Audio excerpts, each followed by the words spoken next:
So మీకు OnePlus Nord 2 smart phone ఇండియాలో launch అయిపోయింది. అండ్ ఇంకా ఈ స్మార్ట్ ఫోన్ చాలా అప్‌గ్రేడ్ అయిందనమాట వన్‌ప్లస్ నార్డ్‌కి. అండ్ ఇంకా వన్‌ప్లస్ నార్డ్ లైటర్ వర్షన్ వచ్చింది కదా, వన్‌ప్లస్ నార్డ్ సీఈ. అండ్ ఇంకా ఈ 2 స్మార్ట్ ఫోన్స్‌తో కంపేర్ చేస్తే ఇది చాలా అంటే చాలా మంచి అప్‌గ్రేడెడ్ స్మార్ట్ ఫోన్ అనమాట. సో మీకు ఒక మంచి పర్ఫార్మెన్స్ యూజర్ అయినా, ఒక మంచి కెమెరా యూజర్ అయినా, ఒక మంచి మల్టీమీడియా యూజర్ అయినా సరే ఈ స్మార్ట్ ఫోన్ మీకు చాలా బాగా హెల్ప్ అవుతుంది. అండ్ ఇంకా ఈ స్మార్ట్ ఫోన్లోని అన్ని కొత్త ఫీచర్స్ అన్నీ యాడ్ చేశారు. అండ్ ఇంకా దాన్ని ఓఎస్‌లోని కూడా చాలా ఇంప్రూవ్మెంట్స్ చేశారు. ఇవన్నీ డీటెయిల్గా తెలియాలంటే ఈ స్మార్ట్ ఫోన్ గురించి డీటెయిల్ రివ్యూ కావాలంటే వీడియోని ఎన్వల్ చూడండి. అండ్ ఇంకా మనం వీడియో స్టార్ట్ చేద్దాం. అండ్ వీడియో స్టార్ట్ చేసి వన్‌ప్లస్ నార్డ్ 2 స్మార్ట్ ఫోన్లోని మనకి 6.43 inch FSD plus display provide చేస్తున్నారు. అండ్ ఇంక ఇది మనకి వన్‌ప్లస్ స్మార్ట్ ఫోన్స్లో ప్రొవైడ్ చేసినట్టే ఫ్లూయిడ్ AMOLED డిస్ప్లే తోటి వస్తుందన్నమాట. అండ్ ఇంకా ఈ స్మార్ట్ ఫోన్ మనకి 90 Hz రిఫ్రెష్ రేట్ని కూడా సపోర్ట్ చేస్తుంది. కాకపోతే మీకు ఈ స్మార్ట్ ఫోన్లోని హయ్యర్ టచ్ శాంప్లింగ్ రేట్స్ ఏం ప్రొవైడ్ చేయట్లేదు. అండ్ ఇంకా నేను మీకు మళ్ళీ చెప్తున్నాను, ఈ స్మార్ట్ ఫోన్ ఓన్లీ గేమింగ్ కోసం కాదు. గేమింగ్ కోసం ప్రాసెసర్ అయితే చాలా బాగుంటుంది, కాకపోతే ఓన్లీ గేమింగ్ కోసం అయితే ఈ స్మార్ట్ ఫోన్ తయారు చేయలేదు. మొత్తం ఆల్రౌండర్ స్మార్ట్ ఫోన్ అనమాట. కెమెరాస్ కోసం, మల్టీమీడియా కోసం అండ్ ఇంకా పర్ఫార్మెన్స్ కోసం అన్ని విధాలుగా బేస్ చేసుకొని స్మార్ట్ ఫోన్ని తయారు చేశారనమాట. అండ్ ఇంకా అందుకని ఇందులోని హయ్యర్ రిఫ్రెష్ రేట్ ఏం ప్రొవైడ్ చేయట్లేదు, higher touch sampling rate. And ఇంకా ఇది దాంట్లో ఉన్న డిస్ప్లే. అండ్ ఇంకా మల్టీమీడియా ఎక్స్పీరియన్స్ గురించి మాట్లాడుకుంటే మీకు ఈ స్మార్ట్ ఫోన్ స్టీరియో స్పీకర్స్ తోటి వస్తుందన్నమాట. సో మీకు డ్యూయల్ అట్మాస్ని ఎక్స్పీరియన్స్ చేయగలుగుతారు. అండ్ ఇంకా ఈ స్మార్ట్ ఫోన్ మీకు ఫ్లూయిడ్ AMOLED డిస్ప్లే తోటి ఉండడం వల్ల మీకు ఇందులో ఉన్న వీడియో వ్యూయింగ్ ఎక్స్పీరియన్స్ చాలా బాగుంటుంది అనమాట. దాంట్లో ఉన్న కలర్స్ అన్ని చాలా వైబ్రెంట్గా, చాలా బ్రైట్గా కనపడతాయి. అండ్ ఇంకా దాంతోపాటు స్టీరియో స్పీకర్స్ కాంబినేషన్ తోటి మీకు ఓవరాల్గా అయితే చాలా మంచి మల్టీమీడియా ఎక్స్పీరియన్స్ దొరుకుతుంది. సో మీరు ఒకవేళ best multimedia experience smart phone గురించి వెతుకుతున్నా సరే ఈ స్మార్ట్ ఫోన్ మీకు అండర్ 30Kలోని చాలా మంచి ఆప్షన్ అనమాట. అండ్ ఈ వన్‌ప్లస్ నార్డ్ 2 దాని డిజైనింగ్ గురించి మాట్లాడుకుంటే మనకి ఈ OnePlus Nord 2 smart phone OnePlus Nord series and ఇంకా వన్‌ప్లస్ 9 సిరీస్ ఈ 2 సిరీస్ని కంబైన్ చేస్తే వచ్చిన అవుట్పుట్లో ఉంటుందన్నమాట. సో దాని కెమెరా సెటప్ ఎంత వన్‌ప్లస్ 9 సిరీస్తో సిమిలర్గా ఉంటుంది. అండ్ ఇంకా దాని కలర్ వేరియంట్స్ అండ్ ఇంకా దాని బ్యాక్ ప్యానల్ ఎంత వన్‌ప్లస్ నార్డ్ సిరీస్ తోటి సిమిలర్గా ఉంటుంది. ఇందులో మీకు ఇంట్రెస్టింగ్ విషయం ఏంటంటే మీకు రేర్ సైడ్ కూడా గ్లాస్ బ్యాక్ ప్యానల్ ప్రొవైడ్ చేస్తుంది అనమాట. సో ఇదైతే చూడడానికి చాలా ప్రీమియంగా ఉంటుంది. అండ్ ఇంకా మీకు వన్‌ప్లస్ నార్డ్ సిరీస్లోని ఒక ఇంపార్టెంట్ అప్గ్రేడ్ మిస్ అయిందనమాట పాత ఫోన్స్లో. కాకపోతే ఈ వన్‌ప్లస్ నార్డ్ 2 స్మార్ట్ ఫోన్లోని మీకు ఆ అప్గ్రేడ్ మిస్ అవ్వకుండా చూసుకున్నారు. అలర్ట్ స్లైడర్ అనమాట. మీకు వన్‌ప్లస్ స్మార్ట్ ఫోన్స్లో జనరల్గా మీకు అలర్ట్ స్లైడర్ కనిపిస్తుంది అనమాట. సో మీకు అది వన్‌ప్లస్ నార్డ్ సిరీస్లోని మొత్తానికి తీశారు. కాకపోతే వన్‌ప్లస్ నార్డ్ 2లోని ఇంట్రెస్టింగ్గా అలర్ట్ స్లైడర్ కూడా ప్రొవైడ్ చేశారు. సో మీరు దాన్ని కూడా వాడుకోగలుగుతారు. అండ్ ఇంకా దాంతోపాటు మీకు ఇది dual nano SIM card slot తోటి వస్తుంది అనమాట. సో మీరు ఎక్స్టర్నల్ SD కార్డ్ని, ఎక్స్పాండబుల్ మెమరీని యూజ్ చేసుకోలేరు అనమాట. సో తీసుకున్నప్పుడే జాగ్రత్తగా 128GB వేరియంట్, 256GB వేరియంట్ మీ యూసేజ్కి ప్రకారంగా తీసుకోండి. అండ్ ఇంకా కనెక్టివిటీ గురించి మాట్లాడుకుంటే మీకు ఈ స్మార్ట్ ఫోన్ బ్లూటూత్ 5.2 తోటి వస్తుంది. అండ్ ఇంకా వైఫై 6ని కూడా సపోర్ట్ చేస్తుంది. అండ్ ఇంకా మీకు ఈ కనెక్టివిటీని యూజ్ చేసుకొని మీరు లేటెస్ట్ కనెక్టివిటీని ఎక్స్పీరియన్స్ చేయగలుగుతారు అనమాట. ఇంకా మీకు ఈ స్మార్ట్ ఫోన్లోని NFC కూడా సపోర్ట్ ఉందన్నమాట. సో మీరు కార్డ్లెస్ పేమెంట్స్ని ఈజీగా చేసుకోగలుగుతారు. అండ్ ఇంకా స్టోరేజ్ టైప్ గురించి మాట్లాడుకుంటే స్టోరేజ్ UFS 3.1 ప్రొవైడ్ చేస్తున్నారు. ఇంకా దాంతోపాటు LPDDR4X ర్యామ్ని కూడా ప్రొవైడ్ చేస్తున్నారు.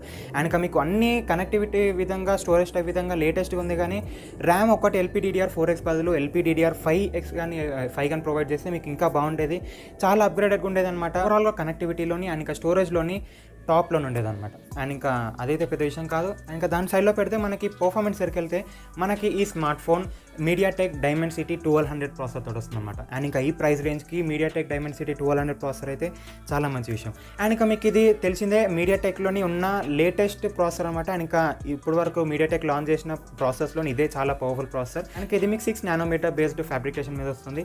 సో మీకు పర్ఫార్మెన్స్ కూడా కొంచెం ఇంప్రూవ్ అవుతుంది అనమాట. స్పీడ్ కూడా కొంచెం ఇంప్రూవ్ అవుతుంది స్మార్ట్ ఫోన్ది. అండ్ ఇంకా మీకు ఇది 5G చిప్సెట్. అండ్ ఇంకా పర్ఫార్మెన్స్ గురించి మాట్లాడుకుంటే మీకు ఈ smart phone OnePlus Nord and OnePlus Nord సీఈతో కంపేర్ చేస్తే ఈ smart phone double the performance అయిందనమాట. సో మీకు పర్ఫార్మెన్స్ డబల్ అయింది, ఇంక్రీజ్ అయిందనమాట. అండ్ ఇంకా మీకు ఈ గేమింగ్ ఎక్స్పీరియన్స్ కూడా మీకు 90 Hz రిఫ్రెష్ రేట్ ఉండడం వల్ల డిస్ప్లే రిఫ్రెష్ రేట్ మీకు గేమింగ్ ఎక్స్పీరియన్స్ కూడా కొంచెం ఇంప్రూవ్ అవుతుంది. అండ్ ఇంకా ఇది గేమింగ్ కోసం మరీ ఆప్టిమైజ్డ్ అని చెప్పలేము, కానీ హై అండ్ గేమ్స్ని కూడా హై లెవెల్ గ్రాఫిక్స్ తోటి చాలా స్మూత్గా రన్ చేయగలుగుతారు అనమాట. సో మీకు ఈ స్మార్ట్ ఫోన్ పర్ఫార్మెన్స్ మీద కూడా చాలా ఇంప్రూవ్ అయింది. సో మీరు ఒకవేళ గేమర్ అయితే ఈ స్మార్ట్ ఫోన్ మీకు చూస్ చేసుకోవచ్చు. అంటే అండర్ 30Kలోని, అది కూడా వన్‌ప్లస్ స్మార్ట్ ఫోన్లోని గేమింగ్ కోసం అయితే ఈ స్మార్ట్ ఫోన్ చాలా బాగుంటుంది అనమాట. అండ్ తర్వాత దాని కెమెరాస్ గురించి మాట్లాడుకుంటే మనకి ఈ కెమెరాస్లో కూడా వన్‌ప్లస్ నార్డ్తో కంపేర్ చేస్తే ఈ స్మార్ట్ ఫోన్ చాలా అప్గ్రేడ్ అయింది. మీకు ఈ స్మార్ట్ ఫోన్లోని ట్రిపుల్ రేట్ కెమెరాస్ ఉంటాయి. ఇది అందులో డౌన్ గ్రేడ్ అనుకోవచ్చు. అంటే మీకు కెమెరాస్ అందులో క్వాడ్ కెమెరాస్ ఉండేవి నార్డ్లోని, ఇల్లోని ట్రిపుల్ రేట్ కెమెరాస్ ఉన్నాయి. అండ్ మీకు ఈ స్మార్ట్ ఫోన్లో 50 మెగాపిక్సెల్ ప్రైమరీ సెన్సర్ ఉంది. And 8 megapixel ultra wide sensor and 2 megapixel monochrome sensor provide చేస్తున్నారు. అండ్ ఫ్రంట్ ఫేసింగ్ సైడ్ చూసుకుంటే 32 మెగాపిక్సెల్ ఫ్రంట్ ఫేసింగ్ కెమెరా కూడా ప్రొవైడ్ చేస్తున్నారు. అండ్ ఇంకా మీకు ఈ హోల్ కెమెరా సెటప్ అంటే రేర్ కెమెరా సెటప్ మీకు OIS సపోర్టెడ్ వస్తుంది అనమాట, ఆప్టికల్ ఇమేజ్ స్టెబిలైజేషన్.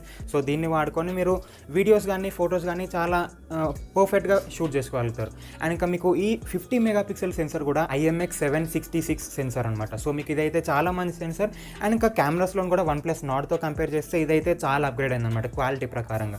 అండ్ ఇంకా మీకు ఈ కెమెరా సెటప్ తోటి మీరు నార్మల్ డే లైట్ కండిషన్లోనైనా సరే నైట్లోనైనా సరే మీరు మంచి మంచి ఫొటోస్ని క్యాప్చర్ చేసుకోగలుగుతారు. అండ్ ఇంకా మీకు ఈ కెమెరా యాప్ అండ్ ఇంకా మీకు ఈ OS కూడా లైట్గా ఇంప్రూవ్ అవ్వడం వల్ల మీకు కెమెరాలో కూడా లైట్గా ఇంప్రూవ్మెంట్స్ కనిపిస్తాయి అనమాట. సో ఇదైతే కెమెరా చాలా బాగుంటుంది. ఒక ప్రొఫెషనల్ ఫోటోగ్రాఫర్ కూడా ఈ కెమెరా సెటప్ని ఈజీగా వాడగలుగుతారు. అండ్ ఇంకా తర్వాత బ్యాటరీ దగ్గరికి వెళ్తే మనకి ఈ స్మార్ట్ ఫోన్లోని 4500 mAh బ్యాటరీ ప్రొవైడ్ చేస్తున్నారు. అండ్ ఇది కూడా మీకు కొంచెం మంచి విషయమే. 4100 నుంచి 4500కి వచ్చింది OnePlus Nord నుంచి OnePlus Nord 2కు కంపేర్ చేసుకుంటే. అండ్ ఇంకా మీకు ఫాస్ట్ ఛార్జర్లో 65 వాట్ ఫాస్ట్ ఛార్జర్ కూడా ప్రొవైడ్ చేస్తున్నారు.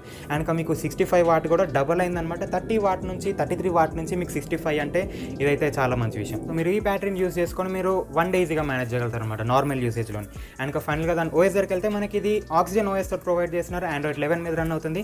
కాకపోతే ఈసారి OnePlus Nord 2లోని తెచ్చిన ఇంప్రూవ్మెంట్స్ వల్ల ఈ Oxygen OS కూడా కలర్ OS 11.3లా లైట్గా అలా కనిపిస్తుంది అనమాట. సో మీకు అంటే కనిపించడం అలాగని కాదు, దాంట్లో ఉన్న ఫీచర్స్ కూడా దీంట్లో ప్రొవైడ్ చేస్తున్నారు అనమాట. మీకు యాడ్-ఆన్స్ కూడా ప్రొవైడ్ చేస్తున్నారు.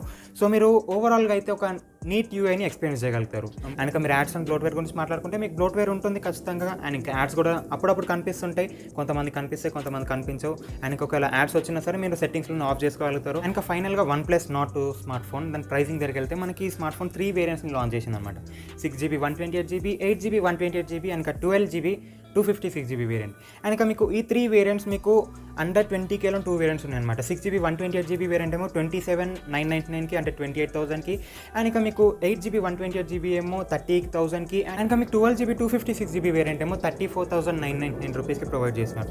అండ్ ఇంకా ఇప్పుడు ఈ ప్రైస్ రేంజ్కి స్మార్ట్ ఫోన్ సెట్ అవుతుందా, బాగుందా లేదా అంటే ఖచ్చితంగా ఈ ప్రైస్ రేంజ్కి ఈ స్మార్ట్ ఫోన్ చాలా బాగుంటుంది అనమాట. OnePlus స్మార్ట్ ఫోన్ మీకు అది కూడా ఈ ప్రైస్ రేంజ్కి ఇలాంటి స్పెసిఫికేషన్స్ తీసుకోవడం అయితే చాలా మంచి విషయం. అండ్ ఇంకా మీకు ఈ ప్రైస్ రేంజ్లోని ఈ స్మార్ట్ ఫోన్స్లోని ఏది బెస్ట్ అంటే 3 వేరియంట్స్లోని ఏది బెస్ట్ అంటే మీకు వాల్యూ ఫర్ మనీ అయితే బెస్ట్ 8GB 128GB వేరియంట్ తీసుకుంటే మీకు ఈ స్మార్ట్ ఫోన్ కరెక్ట్ సెట్ అవుతుంది అనమాట. మీకు స్పెసిఫికేషన్స్ కూడా మీకు అన్ని ఈ ప్రైస్కి తగ్గట్టే ఉన్నాయి. కాకపోతే మీకు ఇందులో IP రేటింగ్ ఒకటి ప్రొవైడ్ చేయట్లేదు, ఇది ఒక చిన్న డిసడ్వాంటేజ్. అయినా సరే నో ప్రాబ్లం, మీకు ఇందులోని మంచి కెమెరా సెటప్ ఉంది, మంచి పర్ఫార్మెన్స్ అంటే మంచి ప్రాసెసర్ ఉంది, మంచి చిప్సెట్ ఉంది. అండ్ ఇంకా మంచి మల్టీమీడియా ఎక్స్పీరియన్స్ కూడా దొరుకుతుంది కాబట్టి మీకు ఈ స్మార్ట్ ఫోన్ చాలా బాగుంటుంది అనమాట. అండ్ ఇంకా బ్యాటరీలో కూడా మీకు చాలా మంచి అప్డేట్ జరిగింది. సో మీకు అర్థమైపోయింది ఈ స్మార్ట్ ఫోన్ గురించి డీటెయిల్ రివ్యూ. అండ్ కనుక మీకు ఒక వీడియో నచ్చితే లైక్ చేయండి, మీ ఫ్రెండ్స్ అండ్ ఫ్యామిలీ కూడా షేర్ చేయండి, కన్నా ఛానల్ కూడా సబ్స్క్రైబ్ చేసుకొని మంచి మంచి సర్వీసెస్ ఉంటాయి ఇలాగే. అండ్ ఇంకా మనం మళ్ళీ నెక్స్ట్ వీడియోలో వరకు బాయ్.